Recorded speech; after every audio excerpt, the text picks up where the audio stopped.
Lesson Weekend. Mu buufu bw'ekitongole ky'essomero lya Sabbiiti okuva ku General Conference kikuleetedde lesson quote eyokuna etuumiddwa amazima g'ekiseera kino mu kitabo eky'amateeka olwokubiri.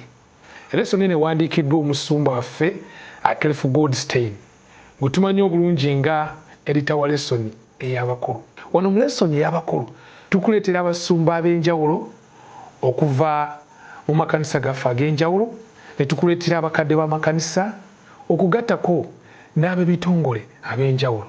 Wano tukubaganya ebirowoozo ku miramwa emigundiivu mu lesson y'abakulu.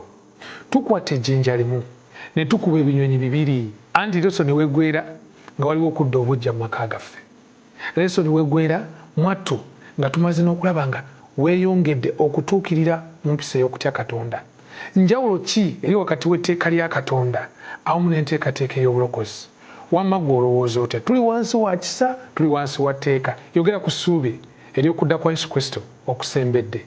Byonna mu program lesson week eno buli Friday saa 2 paka ssaawa 3.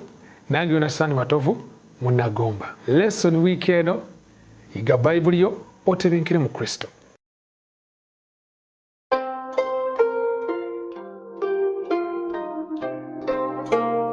Leero mu Lesson Weekend.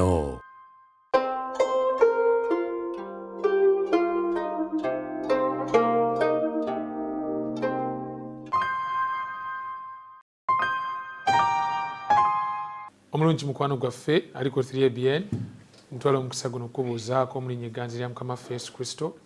Ne nkwebaza kubanga osiimye tutambulire wamu nate mu programu yaffe lesson week eno nga tuli ku lesson namba 10 bwe tugenda mu maaso n'okwetegereza ekigambo ky'okujjukira olugendo Mukama mwatutambuliza. Lesson namba 10 eno egenda kuyamba okwongera otegeera amakulu agali mu kujjukira okuweera Mukama obujulizi. Kansubire ngaawo tugenda okubanga nfunye omukisa nti Yonasaani Matovu era sitambudde nzekka, ndi wamu ne musumba waffe ate awamu ne mukadde waffe ku luuyi luli, mukadde waffe Ssemambu Peter oyo n'otuviira ddala eri waffe Buddu abamumanyi obulungi eri ekyamuliibwa. Ate wano wakati ye musumba waffe musumba Sebagala Ivan okuva ku kanisa yaffe eya Najjanankumbi SDA Church. Musumba waffe tusaba obuuze ku balabi baffe aba 3ABN. Abalabi mwenna abalaba 3ABN TV Mukama tumwebaza ku lw'omukisa gw'abawadde gwalekawo nga muli balamu.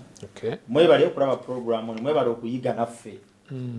Mukama abawe nnyo omukisa ogw'amaanyi. Weewaawo mukadde wange saba otubuuzeeko ate otuweereyo n'essaala olyokutenga tubeere nga tutandika. Omulabi wa 3ABN nange ntwala omukisa guno okwanirizaako nate mu ngeri y'enjawulo ku programu eno lesson week eno. Saba oteekeyo omutima oseeyo omwoyo ate naawe obeere ng'oyiga wamu naffe. Mukama akuwe nnyo omukisa. Katwombeeke tuweeyo okusaba. Kitaffe omulungi tukwebaza kubanga ne leero otuwadde omukisa okwongera okubaganya ebirowoozo ate n'okuyiga okuva mu kigambo kyo. Tusaba omwoyo omutukuvu atuluŋŋamye nga tuyiga. Ffe abagenda okulemberamu ate ne bannaffe abali abatulaba era nga bagoberera ffenna otuluŋŋamye mu byawandiikibwa bino ebitukuvu bwe tusabye mu Kristo Yesu Mukama waffe. Amen. Mukwano gwaffe twongera okukwaniriza mu program lesson weekend mwe tuyigira Bayibuli zaffe ate tusobola okutebenkera Mukama waffe Yesu Kristo. Kubanga Yesu agamba nti mulitegeera amazima n'amazima gali bafuula baddembe. Agategeera si yoli ali emisiri yekka naye naffe abali mu Yerusaalemi gye tukoma okutegeera amazima tufuna eddembe Kristo lye yasuubiza. Nti ebigambo byange bino bibeera mu mmwe nange mu mmwe emirembe gyange giryoke gituukirire mu mmwe. So tutebenkera mu Kristo okuyita mu kuyiga ekigambo kye. Tuli ku lesson namba 10 jjukira teweerabiranga. Sajja yabadde yayogedde ekigambo ekiri philosophical nti okujjukira kyeki. Okujjukira bwe buteerabira. Nti obuteerabira kyeki. Kwe kujjukira. nakyagadde nnyo naye ennyiriri zino nkulu ekyamateeka essula 9 olunyiriri olw'omusanvu olunyiriri lw'okujjukira luno bakadde bange olwulire lwankutteko nnyo naye ate we lwankutteeko ne lunjugumiza nenfunayo n'olulala nga nina okunfuna we neewogoma ekyamateeka 9 olw'omusanvu lugamba nti jjukira teweerabiranga bwe wasunguwaza Mukama Katonda wo mu ddungu okuva ku lunaku lwe waviiramu mu nsi ey'Emisiri okutuusa lwe mwajja mu kifo kino mujeemera Mukama. Jjukira. Naye waliwo n'okujjukira okulaba musumba. Mu Zabbuli 7:11 nako kwabadde kujjukira bulungi ndowooza tugezaako ku balansinga okujjukira kuno. Kyagala kujjukira bibi byokka. Kyagala kujjukirawo n'ebirungi. Bwoleka. Zabbuli 7:11 lugamba naayogeranga ku bikolwa bya Mukama kubanga najjukiranga eby'ekitalo byo ebyedda. Awo mba si balansinze. Bwe nzijjukira ku birungi bwe nzijjukira ne ekineewunyisiza nti bw'oba ojjukira ku Mukama ojjukira birungi byereere bye yakolera. Bw'oba wejjukirako nga ggwe ne Mukama ojjukira bw'obadde omujeemu okumala ebbanga kiraze bulungi nnyo. So tugenda kuba twetegereza musumba ekifaananyi eky'omukristaayo ali mu lugendo olugenda e Kanani. Lwaki yeetaaga okujjukira bulijjo biki bye yeetaaga okujjukira ate waliwo ekibuuzo ekirala lwaki yandyerabidde? In others, what are the causes of forgetting? Bizibu ki ebiri mu kwerabira? Byonna byonna twagala tubyetegereze ku nsonga naye twagala tutandikire ku kiseera kiri Katonda we yaweera ekisuubizo nti siriddamu kuzikiriza nsi eno n'amataba. Okuva obuto twalabanga musoke waliwo n'olugero bakuwanuuza baatugambanga nti bw'oyingira mu nnyanja mu mazzi nga musoka akambwe ayinza okunuuna. Kituufu oba kikyamu? Anyway. Tewakiwulirako mukadde wange? Tubiwulira naye tebiriiko bukakafu kuwanuuza. Kyova tugeze kigambo nti kiwanuuzibwa nti bw'obeera mu nnyanja oba mu mazzi ne bwe gaba ga luzzi nezizaffe ez'omu byalo musoke nakkamu n'akusangamu bunaawa bw'asooka okunuuna. Mukama bagamba bajjukire musoke. Bwe munalabanga musoke mubeeko kye mujjukira. Mulembe gwa Nuuwa. Ki kye mujjukira? Okujjukira kikulu. Kubanga bwe bw'otajjukira kiba kitegeeza nti ogenda kumanya w'oyimiridde. Ate buli we weerabira kiba kitegeeza nti ogenda kumanya binaakuyamba mu biseera ebiyise okuyisa mu bijja. Emu ku nsonga lwaki omuntu ayinza okweraliikirira ebijja mu maaso okubeera nga yeerabidde byayiseemu emabega.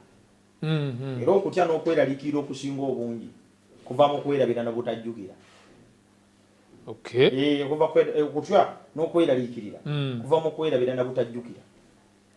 Singa okujjukira kubeerawo n'obuteerabira ne bubeera mu muntu tasobola kutya bijja mu maaso.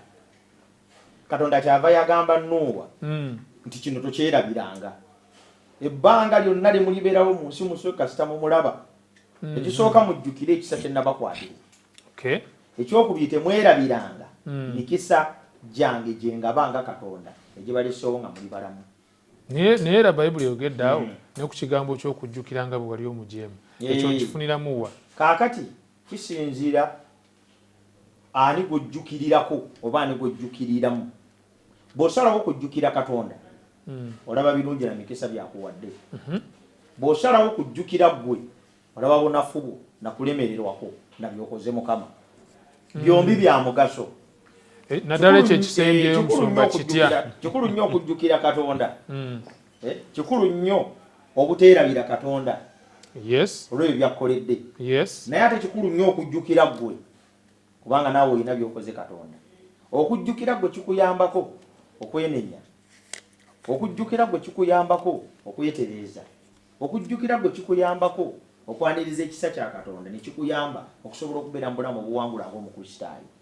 Olwo kikulu nnyo abatulaba bamanyi nti kikulu nnyo obuteerabira Katonda naye ate kikulu nnyo equally alina okujjukira gwe obulamu bwo bwoyiseemu emabega kubanga bikugasanga omukristaayo. nze nadde nfunyemu obweraliikirivu Musumba omuntu okujjukira bw'abadde omujeemu eri Katonda okumala ebbanga lyonna nti ekintu ekyo olumu ate kirina n'obulwadde bwe kireeta.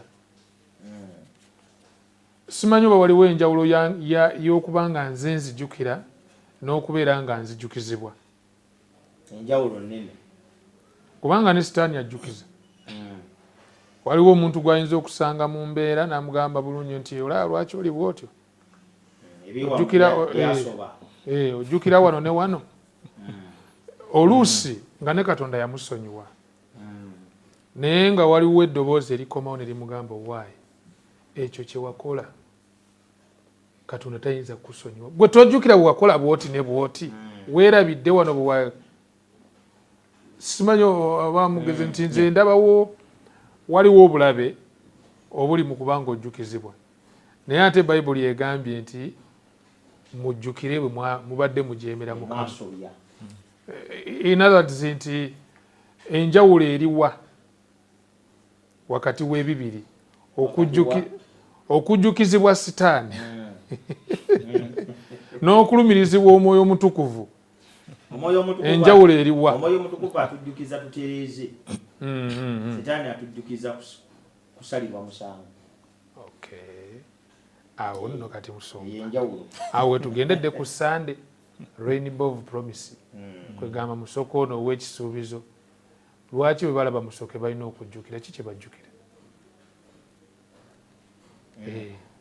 Mukadde wange Peetero ensonga eyo ogyogerako ki eyamusoke tulabika Nuuwa avuddeyo mu lyato okumala ebbanga eri bamazeeyo kubanga enkuba yatonyera ennaku 40 ate oluvannyuma sitole tugimanyi bulungi nnyo ennaku 950 ze baakulungula mu lyato balyoke bafulume naye ebimu ku bisuubizo Katonda byawo bye by'okuleetanga musoke. Why?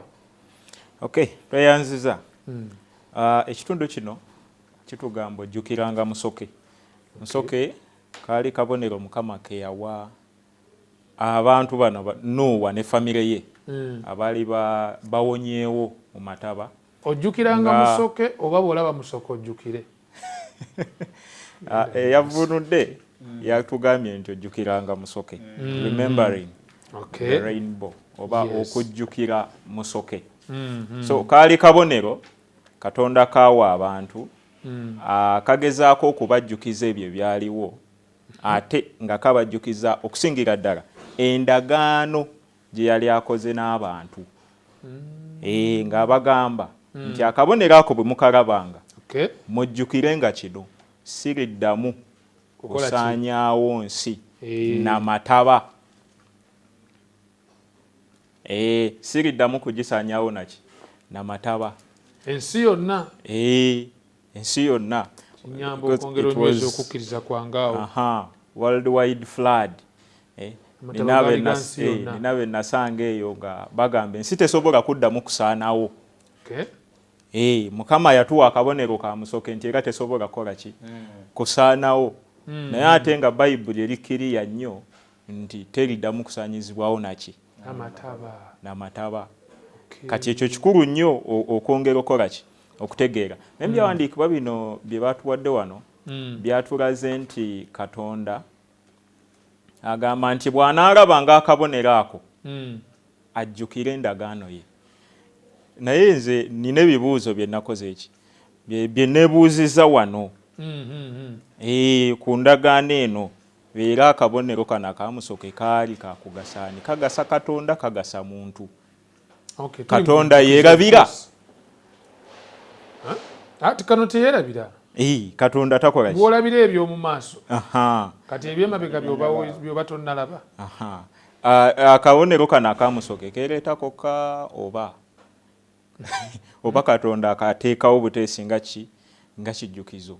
So Katonda bw'abanga teyeerabira kitegeeza akabonero kano akamusoke tekajjukiza ye kajjukiza ffe ebyo ebyakola ki ebyaliwo ebyaviirako ensi eno okukola ki kusaanyizibwawo Katonda alyokawo obweyamo obwo nti siriddamu kukola ki kusaanyaawo nsi eno naki fakati tumenyereyo ebintu bibiri amataba nze binanyegadde okwongera okutegeera oba ogenza oga nti kajjukiza ffe katujjukiza biki 1 and 2 nyambaakaawo okay kale akabonero kano katujjukiza nti Katonda yes akuuma ekigambo kye amina bw'aba ayogedde nti kino omanya nti kijja kubeerera kubanga ne kaakati akabonero kano akamusooke tukola ki tukalaba newankubadde ng'ensi ekatutte nnyo mu saayansi okusinga mu kigambo kya Katonda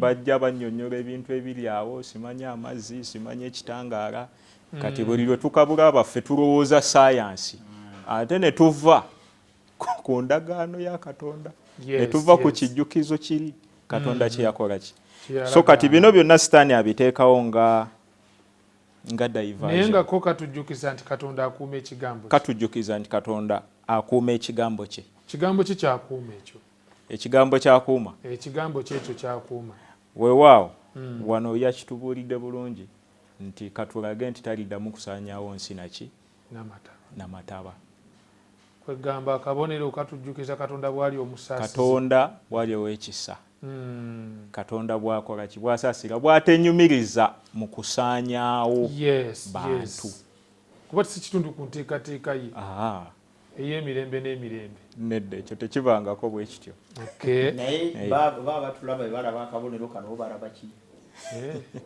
asobola okubeerawo nga bw'alaba musoke abamu alaba musambwa oba muzimu gwe bayita musoke abalala sayansi physics gwe tusomako atuukiridde naye kikulu nnyo omuntu aliyo okumanya nti akabonero kano bwe kalabika kamujjukize ng'aleme okwerabira nti ensi ebadde egenda kuzikirizibwa ensi ebadde egenda kuzikirizibwa naye akabonero kano kakujjukiza nti Mukama yalayira obutaddamu kugizikiriza n'amataba naye era erizikirira buli tukalaba tujjukire ng'ekisa kya Katonda ekitufe musoke tumulabye ensi neno isaana kuzikirira naye Mukama yalayira obutanyumiriza mu kugizikiriza naye okwenyumiririza mu kugirokola weewaawo kyalere ne waiti bw'aba annyonnyolako awo ayogera kuba tuyinza okuyita bannasayansi abaaliwo mu biseera ebyo n'owaabuulira ensi amataba gagenda kujja ensi egenda kusaanawo bagamba ennaku zino tugamba nti nga bwe yatonya ddi nga bwe gaaliwo ddi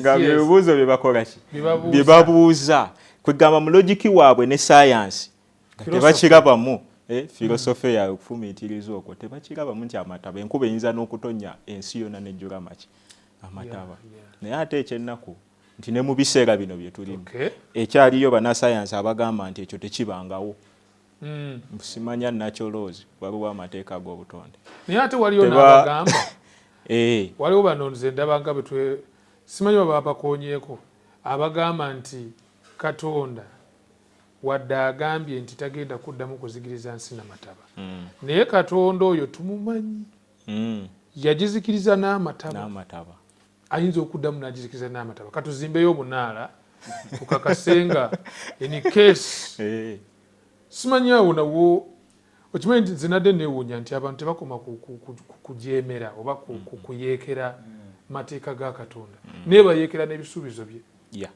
kituufu tawa ye Babeli eyo abagizimba bamala gaana kino Katonda takuuma kigambo kye ffe tuli eno tukuba enjiri tugamba nange Katonda anyweza endagaano ye ekigambo kye kyayogera kikakafu tekinywerera emirembe gyonna Katonda waba agamba nti okwatula nagadde akantu ako nti Katonda wagamba nti bwe mwatula ebi byammwe nze mbajjako ebibi ffe tuli eno tugamba nti bannaye kano kyayogedde akinyweza oli nagamba nedda takinyweza weetaaga okutambuza ebigere kuva Masaka paka Namugongo ekigambo kye kiryoke kituukirire nti asonyiwa ebibi kwegamba obulamu bwaffe bugaana okujjukira okusaasira kwa Katonda okwatumala ku musaalaba nze ekyo kyankwasiza nnyo ennaku kyankwasiza ennaku bantu ze nali ndowooza tuyeekera buyeekezi tteeka li naye ate nebyasuubiza byennyini nabwe tetubikiririzaamu.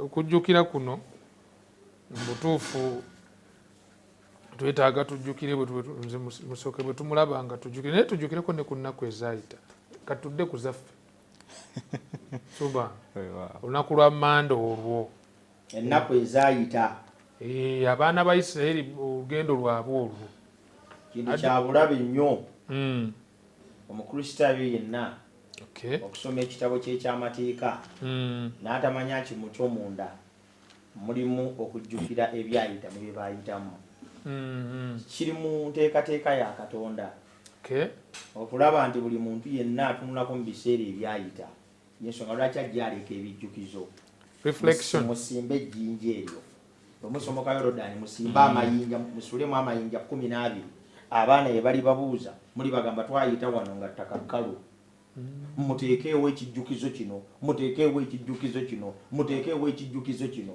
ebijjukizo ebyo Katonda abiteekawo so that we don't forget the days of the past. Gyatuyisiza waliyo omuntu alaba ebigambo bino naye ng'agambira ddala nti Katonda taliiyo, naye ng'omuntu oyo ayogera nti Katonda taliiwo motoka yagwa ku accident nga naye mwali yeyeke yawonawo. Nga waliwo omuntu agamba nti Katonda tawonya era Katonda takola ebyokuwonya tebiriiyo, naye ng'omuntu y'omu yalwala obulwadde bwa covid obwatta abalala ye kati mulamu nga talina kye yakozesa n'etakkiriza mu kuwonyezebwa kwa Katonda. Waliwo omuntu agamba nti Katonda takola byamagero naye nga omuntu y'omu azadde abaana we bali balamu naye nga tamanyidde ddala nti waliwo omuntu asula nga asaba n'akeesa azaala omwana ne bwamuzaala kale n'afa naye nga amuzaddeko n'amulabako. Kati buli we twerabira ebiseera eby'emabega eby'obulamu bwaffe tulemererwa ddala okutegeera Katonda kyatukulembera nawa gy'atutwala. Wanga Musumba nayagadde ennyiriri zino ekyamateeka 4 okuva ku lwa 32 ngaga nti kubanga kale buuza ennaku ezedde ezaakusooka okuva ku lunaku Katonda lwe yatonda abantu ku nsi okuva ku nkomerero y'eggulu okutuuka ku nkomerero yaalyo obanga waabaawo ekifaanana ng'ekigambo kino ekikulu obanga kyawulirwanga ekiri bwe kityo waabangawo olwa 3 waabangawo abantu abaawulira eddoboozi lya Katonda nga lyogera nga liva waakiri wakati mu muliro nga gwe bwe wawulira ne baba balamu. Obanga Katonda yali agezezzaako okugenda okwetwalira eggwanga ng'alijja wakati mu ggwanga linnaalyo n'okukema n'obubonero n'ebyamagero n'entalo n'engalo ez'amaanyi n'omukono ogwagololwa n'ebyentiisa ebikulu Katonda mmwe bye yabakolera mu Misiri mu maaso gammwe.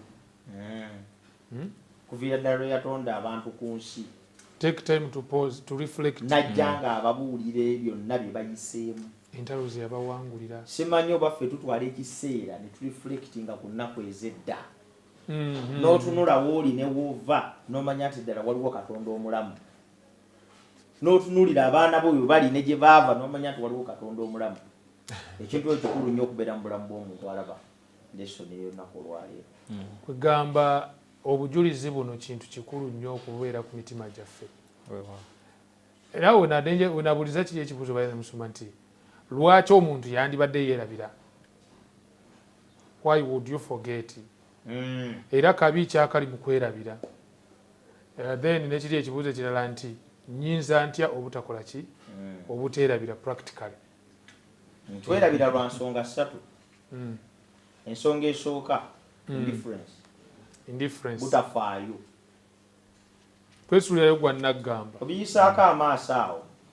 Ebyo Katonda byakola bulijjo. Ne kiba kya bulijjo omuntu gy'aleero atulaba amanyi nti kya bulijjo okussa omukka. Naye covid bwe yatuluma n'ogunoonya nga togulaba naye ng'otambula bwennyini w'obadde ossiza mu nnyumba yo ne bakuddusa ne baleeta ekicupa ne bakiteeka mu masannyalaze nga ye bakijjako ofa lw'otegeera nti okussa omukka si kya bulijjo. Kati abantu ekibaleetera okwerabira kwe kutandika okumanyiza amaaso ebiriwo oli n'amanyira bumanyizi enjuba ejja kuvaayo egwe. Ekyo n'akimanya tekiteeka kubeerawo era kati bintu bingi ebiriwo mu bulamu bye tulowooza nti bya bulijjo. Nteekwa kulinnya mmotoka n'entambula n'enduuka wano mu studio n'enzirayo naye bw'omala okutegeera nti bafudde accident leero bakunukkiriza ekikumi lwotegeera nti tebatambula butambuzi mu mmotoka ne batuuka kiba kisa kya mukama ensonga ey'okuleetera okwerabira kwe kwetunulako ffe ffennyini tuli self-centered we are full of ourselves nze tuli okuvuga emmotoka ku luguudo owa booda n'omulaba ng'ogenda kumuttira ddala n'olinnyako katini bwoti alyoka abonga n'ayitawo bw'atuuka bali ku stage n'agamba nsaze emmotoka eno pikipiki mugiveeko kasazo bwali bweyakola muyise mu mbiriizi nze nakugamba teri mmotoka enema kusala wano Kampala naye nga gwalinnyo ku bwoti katini nnyo n'ayitawo nga badde afudde awedde katuli self-centered ekimu ku kitugaana okujjukira kwe kutandika okulowooza nti ebintu ffe tubyekoledde Mukama Musa kyavaga nti bannange mugenda okusala naye mujjukire okuveerera Katonda abadde Mukama mu mbeera zonna. Then ekyokusatu ekitugaana okujjukira kwe kubeera mu bulamu obutunuulira ebintu ebirala bye tulabako n'amaaso. Singa si gavumenti eno, singa si maama wange, singa si taata wange, singa si kusoma. Kale Musa abagamba temugezaako amaaso gammwe ne gakemebwa okwetunuulira mmwe, temugezaako amaaso gammwe ne gakemebwa okwerowoozaako, temugezaako amaaso gammwe ne gakemebwa okubiyisaako amaaso okuva ku kutondebwa kw'ensi abadde Mukama yatutuusizza wano. Bakuti omukyala Ellen White yagamba if we forget the way the Lord has led us in the past, no, we shall not fear for the future unless we forget the way the Lord has led us. Kwegamba ekintu kino ekyokutunulako emabega kirimu ate n'okuyamba okuba ne momentum etunulira eby'omu maaso ng'olina essuubi. Twalinanga engombo nga tubeera ku ssomero mukadde waffe yagituwa ng'agamba nti omuntu omuwanguzi abeera bw'ati. He looks in the past with the pride. Nga yenyumiriza. He looks around with happiness. And he looks into the future with hope. Kwegamba gyatuyisiza bw'otunulayo Mukama obuwanguzi bwakutuusizzaako ne wenyumiriza. Nze nadde n'ekiteeso era nkyakirina nkyanja wano eri abalabi baffe. Kirungi buli omu ku ffe tozaaguleyo ekitabo awandiike ekyenjawulo nga bakiyita Book of Remembrance mu nnyumba ye, kitabo ky'ebijjukizo, nga buli kirungi Mukama kyakkoledde n'owandiika, nga kyetaaga n'okukolako revision okuyita oluvannyuma lw'ekiseera. Somba Mukama wano ng'ennaku z'omwezi weziti kino kye yankolera, nina ekintu kye nawandiika kye siryerabira, lumu nafune okwolesebwa. Temwekanga basuba okwolesebwa nti Katonda amatizza nti bw'onaagenda ku Bukedde Famma, ku Bukedde olupapula tulina mu newspaper eyo gimanyidde obulungi nnyo, Katonda agenda kuwa omukisa owandiikemu. Kubanze nali mpita ku street nendaba olupapula lwa Bukedde nengamba ti naye singa muno nabwo tubuuliramu enjiri. Bwe mala ofuna conviction nti Katonda ampadde omukisa nesitula nengenda ku Bukedde, era nagenda sambadde na ttaayi nga bulijjo ebanyaniriza ng'omukungu. Eno experience I can waba ebintu byojjukira kati yes Katonda wano yali andidinga step after step. Olwatuukawo banyaniriza bulungi ng'omukungu naga nti genda ali ku ekitongole bwe kiki ekigenda okukolako.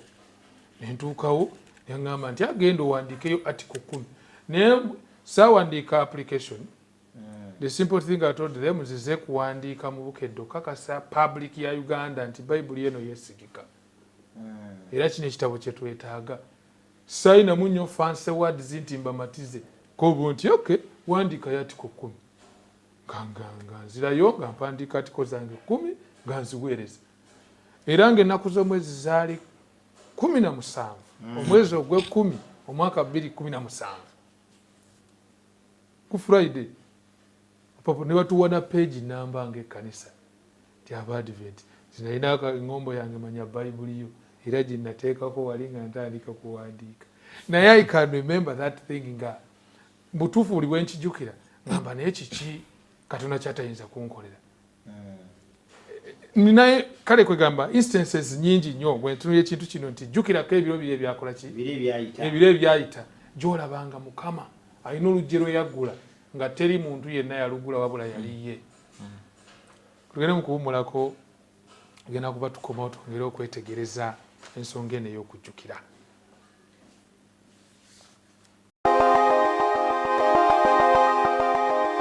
Weekuumire ku program Lesson We Channel.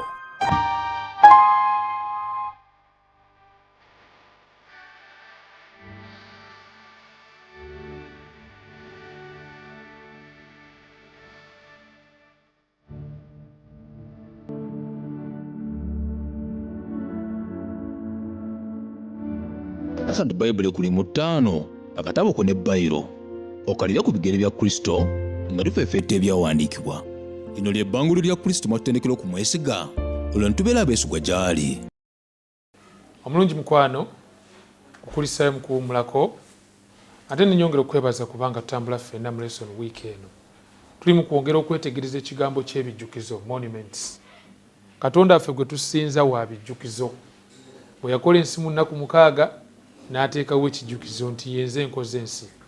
Kye kiwummula ekya Ssabbiiti. Era omuntu yenna bw'agezaako kirinyirira abanga alinyirira ekijjukizo kya Mukama ekitujjukiza buli lunaku nti ffe twatondebwa Katonda tetwava mu nkima. Tulaba wano ekitabo kiramba kya mateeka ensonga y'okujjukira kigiremeddeko. Tuuzidde ogirabe bweyongeddemu n'omubabiro. Agambye nti mwekuume nga mulemenga okwerabira. Naye Omuzungu yasinze okukyongera okikkaatiriza obulungi. Agambye nti lest you forget. Sikulwa nga weerabira. Kitegeeza ekintu kino ekyokujjukira kirimu n'okubanga you engage the mind okufumiitiriza munda okwegendereza wano weekuli. Simanyi mukadde wange ekintu kino wakirabye otya ekya Tuesday mwekuume nga muleme okwerabira. Akatundu kano kagamba mwekuume nga mulemenga okwerabira. Yes. Ebigambo bino bitulaga nti ekintu ekyogerwako wano ekyokwekuuma n'okulema okwerabira kya lugenderezo kya lutentezi si kya lunaku lumu. Kirina kuba mpisa nga Yesu yalinga empisa yogendanga mu ssinzizo buli lwa Ssabbiiti. Kati erina kuba mpisayo buli lunaku olina okubaako byojjukira mu bulamu byofumiitirizaako oleme okwerabira ebyo Mukama Katonda byakoze ki. Era ennyiriri zino ezatuweereddwa mu kyamateeka essula ey'okuna n'olw'omwenda n'olw'23 zirina ebintu ebyenjawulo byezaze zisongako ebitalina kwerabirwa. Olw'omwenda n'olw'23 ekyamateeka essula 4 olunya olw'omwenda lugamba nti kyokka weegendereze weekuume emmeeme eyo ng'onyiikira oleme okwerabira ebigambo amaaso go bye galabye bireme okuva mu mutima gwo ennaku zonna ez'obulamu bwo, naye mubitegeezenga abaana bo n'abaana b'abaana bo. Olwa 23 mwekuume mulemenga okwerabira endagaano ya Mukama Katonda wammwe gye yalagaana nammwe ne mwekolera ekifaananyi ekyole nga kirina engeri y'ekintu kyonna Mukama Katonda wo kye yakugaana. Kaakati Bayibuli etulaga twekuume okusookera ddala tuleme okwerabira amaaso gaffe bigalabye. Ebyo Katonda byatukoledde mu bulamu bwaffe. Twekuume tulemenga okwerabira ebintu ng'ebyo. Twekuume tulemenga okwerabira endagaano ya Katonda. Emu yo tugirabyeko wano.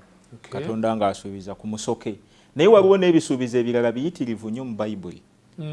Katonda byazze atuwa ate nga n'ebimu bituukiridde mu bulamu bwaffe nga tulaba. Twekuume ebintu ng'ebyo tulemenga okukola ki okubyerabira. N'atugamba ate ekirala tubiyigirizenga n'abaana baffe.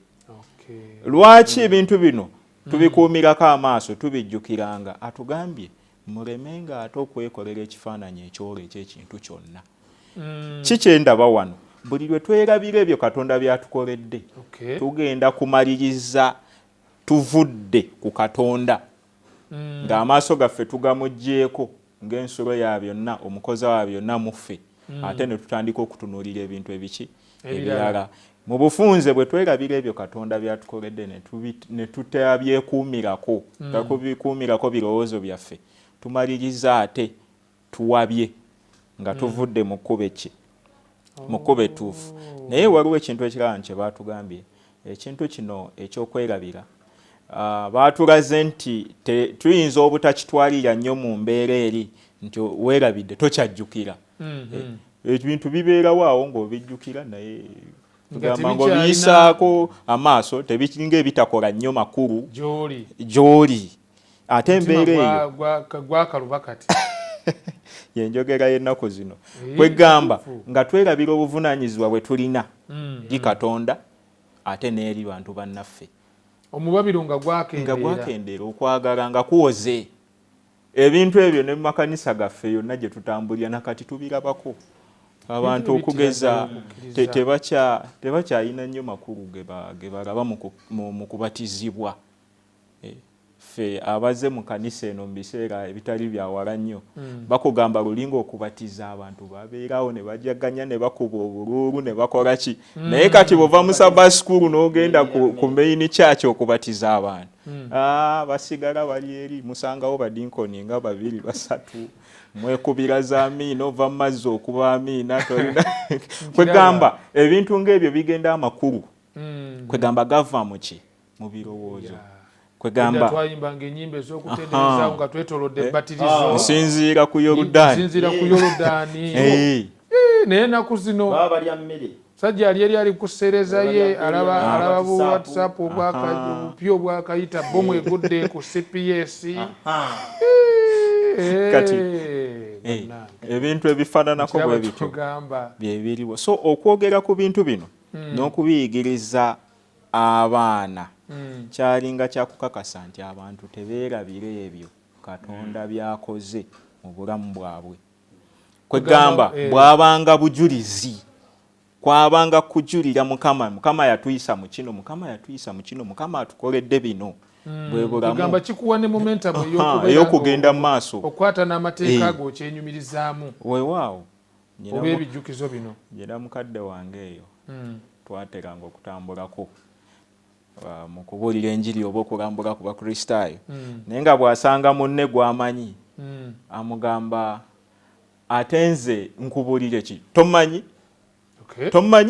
nti esebo nkumanyi Yesu akyusa Yesu alokola nga yenjiri gyakola ki gyabuulira teyeerabidde wa Mukama gyamugye naye ate akikozesa okujulira eri abantu abaki eri abalala Mukama atusaba twekuumire ku bintu ebyo tuleme okwerabira tuleme bitunuulira ng'ebitabaddeewo ate ndowooza n'abazadde waliwo omulimu gwe twetaaga okwongera okukola osanga amaka agamu ag'omukristaayo ng'ebipande ebiri mu nnyumba ye byewuunyisa ng'ataddeko omusajja wali kabezwa akulira efudisa akuta ekimundu kalenda ze ziri mu nnyumba naye nze wano nnengera kalenda y'omukristaayo mu nnyumba ng'eriko amateeka 10 okumujjukizanga waliwo ebipande ebiriko ebigambo ebyandikibwa ebyebijjukizo nga Katonda teyasindika mwana we ku nsi ensi esalirwa omusango naye omwana nga buli bwazuuka teebereza mu kisenge ky'abaana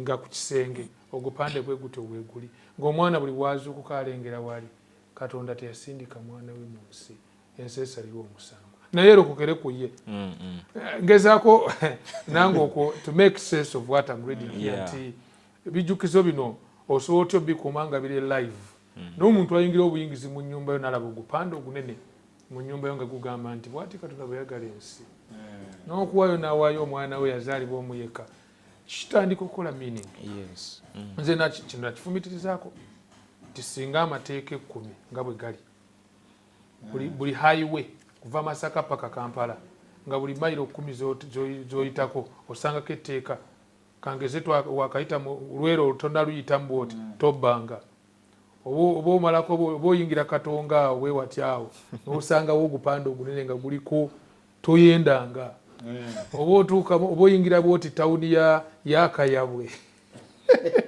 n'olengerawo ojjukira olunaku lwa Ssabbiiti eryo ndyagala wali ebusega kulaawo ndyawo ddene bwe riti jjukira olunaku lwa Ssabbiiti okutukuzanga So bino ebijjukizo I don't know.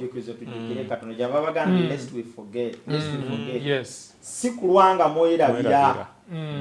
Sikulwanga ebiseera biyitawo ne mwerabira ebyakolebwa edda. Sikulwanga obudde buyitawo n'abaana bammwe ne beerabira. Olwekyo ebijjukizo bino Katonda agamba nti tujjukire. Yes. Lwaki tulina okujjukira si ffeffeka naye n'abaana. Tubajjukize. Kati omuntu ala ebigambo bino ekyalina okukimanya nti ebikulu Katonda byakoze tobyesigaliza. Bitegeeza abaana n'abaana babitegeeza abaana n'abaana babitegeeza abaana. Si kulwanga obudde bubiyitibwako n'okwerabira ne twerabira. Nti ddala bikulu era byamagero. Kubi nnyo okwerabira. Kyava yabagamba nti bwe mutuuka eyo temuli yakukkuta ne mubwegera ne mutuuka ku kwerabira. Nkiraba. In fact waliwo gwe tugenda awo ku Wednesday. Akatundu ka Wednesday nakagadde nnyo nti olya n'obwegera awo tunaatera otuukawo. Naye wano nga tuwunzika wano wa Tuesday badde ntula mu kkono ng'Omuganda wali baita okutambula ng'Omuganda. Abaganda wano twalinanga okwanjula okw'ekiganda okw'ekitiibwa. Naye ennaku zino n'osanga omukongo ali mu kutyentebulira amazina ku buko. Kwegamba beerabira dda. Era zeetebula Katikkiro ng'agezaako okubakunga n'emukyala n'owekitiibwa Nambooze. Banetuddeyo okwerabira okwo kubi nnyo. Kintu kitulina ennono. Biweebuuka. Abantu babeera mu kanisa ne beerabira. Oli n'alwamu nnyo. N'atuuka ekiseera ne yeerabira n'okwerabira nti ali mu ssinzizo. N'ayingira mu kanisa n'enkunamyo. Yes. Yeerabira nadda. Yes. Kati nno waliwo awo ekibuuzo. Kalumanywera avaawa abaleetera okwerabira. Wednesday yamulagidde ddala. Kulya kubwegera. Okulya n'obwegera. Waliwo ebigambo wano binadde nsomye simanyi twetaaga twongera okubyekebejja mu kyamateeka essula 8 okuva ku lunyiriri olusooka. Bayibuli egamba nti ekiragiro kyonna kye nkulagira leero munaakikwatanga okukikola. Mulyoke mube nga abalamu mwalenga muyingire mulye ensi Mukama gye yalayira bajjajja bammwe. Era onojjukiranga olugendo lwonna Mukama Katonda wo lwe yakutambuliza emyaka gino 40 mu ddungu. Akutowaaze, akukeme, okumanya ebyali mu mutima gwo, era ng'ogenda okwekuumanga ebiragiro bye oba si weewaawo. Olw'ekkumi lugamba weekuumenga oleme okwerabira Mukama Katonda wo, obuteekuumanga biragiro bye n'emisango n'amateeka ge ne bye nkulagira leero.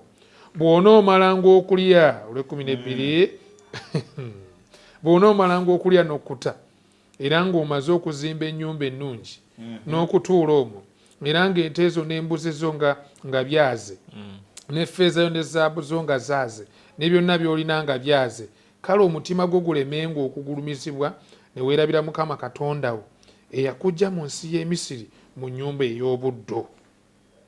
Awo njagadde okukoma musumba wange. Bw'onaamalanga okutuuka eyo tolya n'onywa n'okkuta ne weerabira. Obadde okimanyi nti omuntu alidde n'abwegera si kukkuta naye kubwegera aba takyalowooza. Akoma okulowooza. Obwongo bulikirawo okufunctioninga. Obadde okimanyi nti omuntu alidde n'abwegera tajjukira byankya. Twalinga abato ne mulya mwamalanga okulya ne babagamba mufumbe ekigulu ne mugaana, ne bagamba mugende mu lusuku muteme emmere mugitereke ne mugaana. Buli kimu kyonna nga temumanyi kye muyinza kukola nga mulowooza nti emmere olwokuba amaze okuva ku lusaniya luli mulina lusaniya mukkuse nga temumanyi kye mwagala kukola nkya ku ssaawa 11 naye nga ani ali ettooke nga olinga ataalidde kantu. Kati abantu bali mu nsi muno olwaleero balidde ne babwegera. Okulowooza kwabwe n'okufumiitiriza kwabwe tekukyalina ngeri yonna gye kuyinza na kujjukira Katonda byakoze. Kati emikisa gya Mukama ate andi kati oli bw'ateeka ssente mu insurance oli bw'ateeka ssente n'agamba emmotoka yange eri mu insurance ne bw'enaagwa insurance ejja kunsasula. Kati ekyalina kyeyeraliikirira mu bulamu lyakwata omwana amutwala n'asoma n'amanya omwana kaasomye n'afuna PhD obulamu bwe buteredde future y'omwana nebanga eri gy'asomedde so si mu Katonda agigaba obadde okimanyi abantu bangi abalaba programu eno bakiriza nti future z'abaana baabwe ziri mu quality education gye babawadde teziri mu Katonda. Which is relatively true. Kikyentegeeza mu ekyo baalya ne babwegera. Kati bamativu bakufu nti omuntu bw'asoma ng'ensi agimaze. Yogera ku lesson yennyini. Yes, so bw'otunula kyeŋŋamba Musomba nti abasajja wali omusajja asomye ku lesson okuva mu 85 yakayingira era agamba nti nekomyewo gwakuna Deuteronomy agamba nti eno mugirabe twagisomako mu 7 wakati w'ensanvu n'ekinaana yajjakoko takyafaayo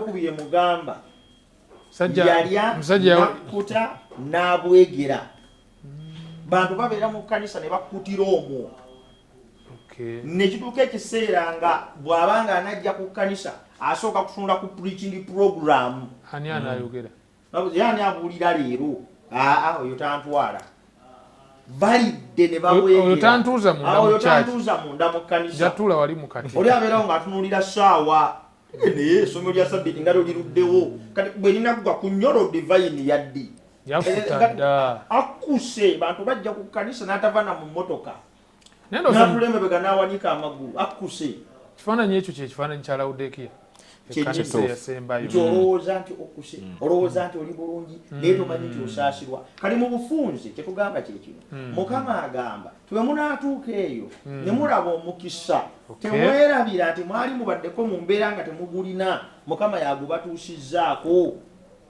kwegamba mujjukire ensibuko ya bino byonna olwekyo muganda wange ne mwannyina zaala balesoni eno jjukira ensibuko y'ebyo byonna by'olina wali obaddeko mu kiseera nga tolina mulimu kati ogufunye tokyasinza oli busy wali obaddeko mu kiseera nga tolina mwana ng'osaba kati omwana wamufuna tukyagala na ku kkanisa kubanga omwana akwengeejinze wali obaddeko mu kiseera nga tolina mwami Mukama olwamukuwa papa ebyokusoma bayibuli ebifaako dda olabirira musajja olidde n'okolaki weegera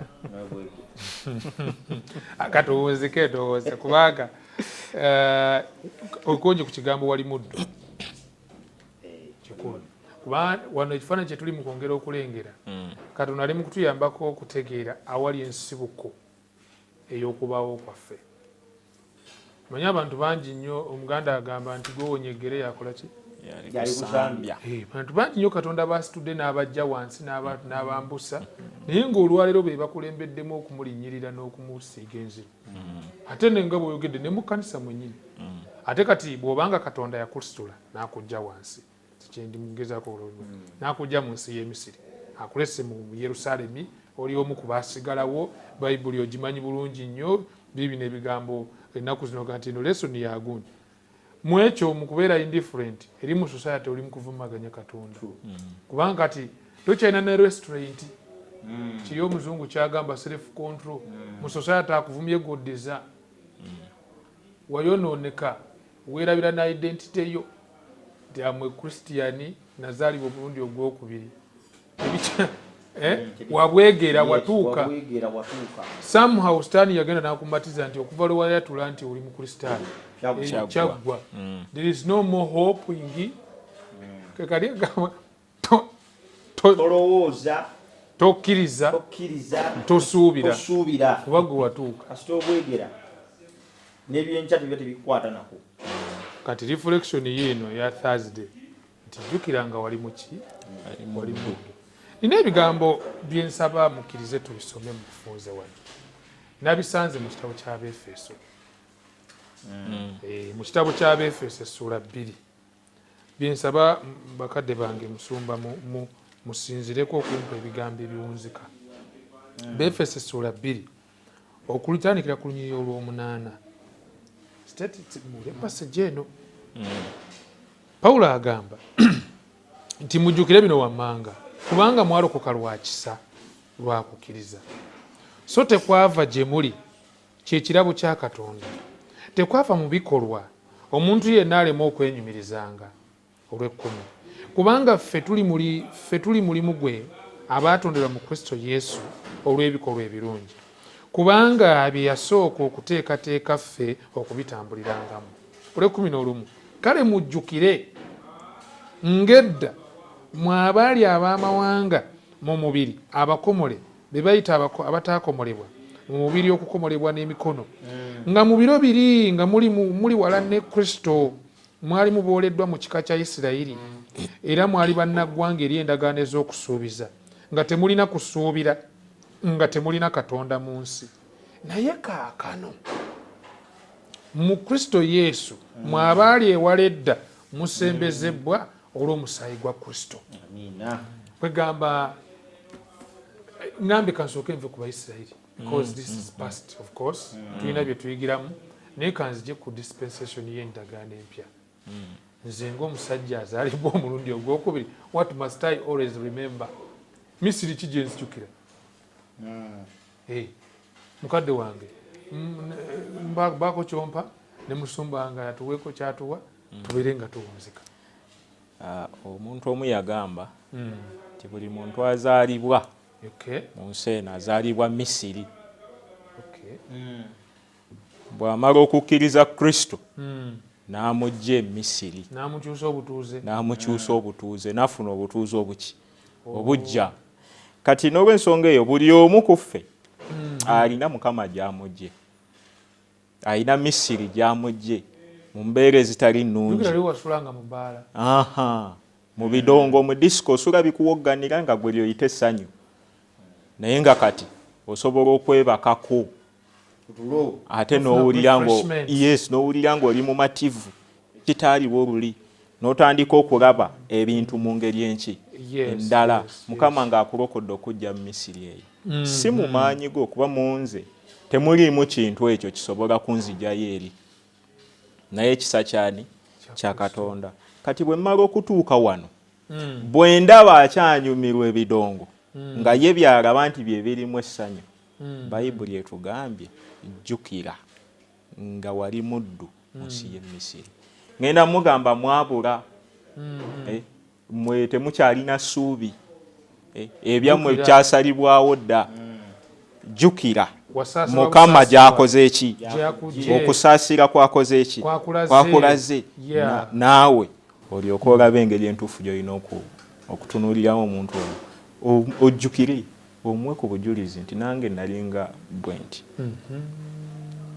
naye Mukama yakola ki?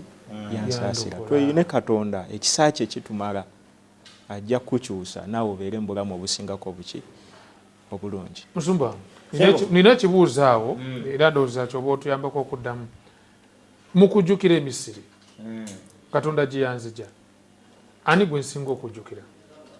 Mu kujjukira e Misiri Katonda gye yanzija, ani gwe nsinga kale gwe kye ŋŋamba in a proper sense ani gwe nandisinza okujjukira ku Katonda nange?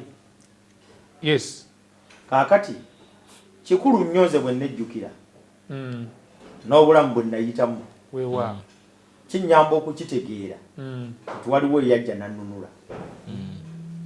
Abantu abali mu nsi olw'obutejjukira bo okimanyi nti balemeddwa okutegeera Katonda. Self reflection. Obutejjukira gwe nti nina we nnali, nina embeera gye nnalimu, nina we nava, nina obulamu bwange bwe bwayitamu, waliwo obuzito bunene Katonda bwe yanzijjamu, kisobola okukuleetera obutamunywererako bbanga lyonna lya bulamu bwo.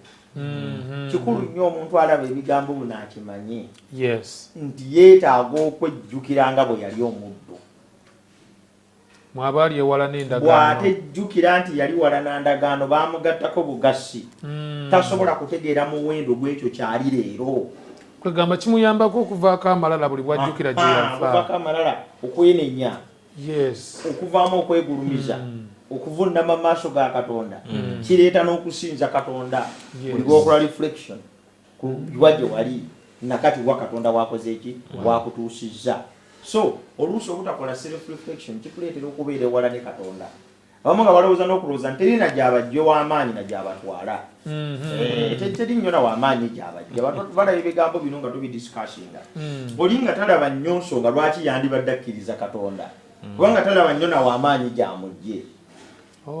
talina kyalaba nnyo mabega self-made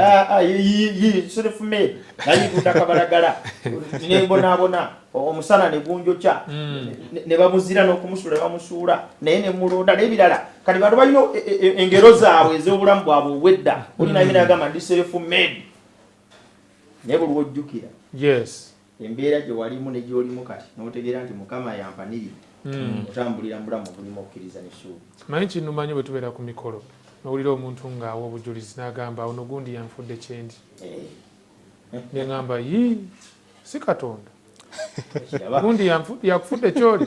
Fact nja kunzika ne statement eno eyamwandisa Ellen White agamba nti kyandibadde kirungi gye tuli singa tumalayo waakiri essaawa emu buli lunaku nga tulowooza ku bulamu bwa Kristo. Awo njagadde essaawa emu buli lunaku. Yes, time nga eyo awe dedicated for reflecting on Jesus. Olugendo gye lutandikira mu ggulu, lutalo lunene wakati we ne Sitaani gye lutandikira luno ku nsi, musajja azaalibwa mu kiraalo, wuuyo akuze e Nazaaleesi bannaye mu bwavu obw'ekitalo, obuwunya n'okuwunya omusajja akkiriza ne bamujooga, finally n'akkiriza okufa mu kufa okw'ensonyi. Kye yayitamu Egesa Sumaani buli lunaku essaawa emu. Kiteeso bannaye kye tuleese eri abalabi baffe nga tuwunzika. Essaawa emu buli lunaku giweeyo ng'olowooza ku Yesu.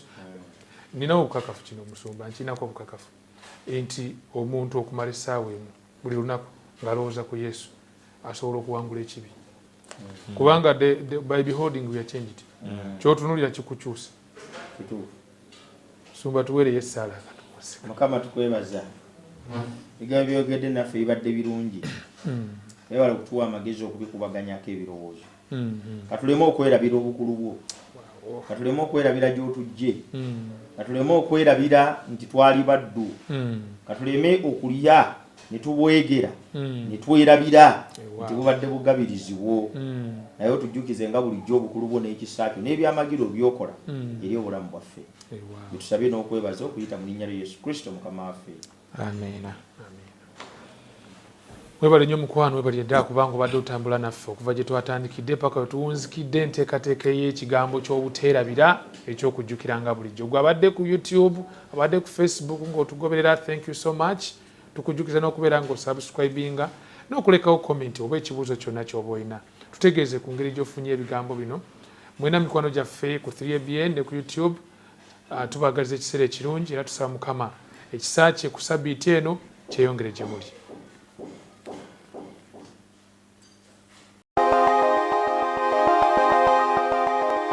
Weekuumire ku program Lesson Week eno.